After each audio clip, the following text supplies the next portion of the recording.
మిట్లారా, నాకు ఒక చిన్న డౌటు, మీకు తెలిస్తే చెప్పండి. సిరిసిల్లను కేటీఆర్ మర్చిపోయిందా, లేక కేటీఆర్ను సిరిసిల్ల మర్చిపోయిందా? గత అసెంబ్లీ ఎన్నికల సమయంలో ఎక్కడ ఓడిపోతానని భయపడి వారంకు 2 రోజులు ఒక్కరోజు వస్తా అని చెప్పి ఒక వాయిస్ మెసేజ్ వైరల్ చేసిండు. గెలంగానే లాపత్తా. ఇప్పుడు ప్రభుత్వం మారంగానే మీకు రేవంత్ రెడ్డికి ఉన్న రాజకీయ వైరాల వల్ల, మీ మధ్య ఉన్న రాజకీయ కక్షల వల్ల నేత పరిశ్రమ సంక్షేమంలోకి వెళ్ళిపోయింది. 10 మంది నేత కార్మికులు ఆత్మహత్య చేసుకున్నారు. మరి కేటీఆర్, నీకు కృతజ్ఞత ఉండాలి. అరే, పద్మశాలి నాయకులు పోటీ చేసినా సరే వాళ్ళను కాదని నాకు నమ్మకంతో ఓటేసిండ్లు కదా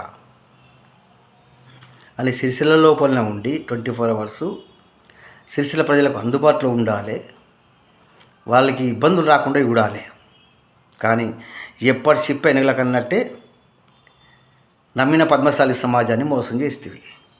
ఇప్పుడు కేటీఆర్ గారు, నేను ఒక మాట అడుగుతున్నా. మీరు అంటారు కదా సిరిసిల్ల పద్మశాలి రుణం తెచ్చుకుంటా అని. మీరు ఒక అనామకంతుడికి వచ్చిండ్రు. సిరిసిల్ల పద్మశాలిలే మీకు రాజకీయ భిక్ష పెట్టిండ్రు. మీరు మంత్రి అయిన్లు, ఎమ్మెల్యే అయిన్లు, పెద్ద పెద్ద పదవులు అనుభవించిండ్రు, 1000 కోట్లు సంపాదించిండ్రు పద్మశాలిల ఓట్లతోని. మరి ఆ కాంగ్రెస్ ప్రభుత్వం చేసేంది చేయకపోతేంది అని నీ సొంత డబ్బుతో పెద్ద కర్మకారం పెట్టరాదు. రుణం తీర్చుకోవడం ఏంటి? రుణం తీర్చుకోవడం అంటే నమ్మినా వస్తే పుచ్చిబుర్రలైనట్టు తిన్నింటి వాసలు లెక్క పెట్టడమా రుణం తీసుకోవడం అంటే? ఆలోచించండి ఒకసారి.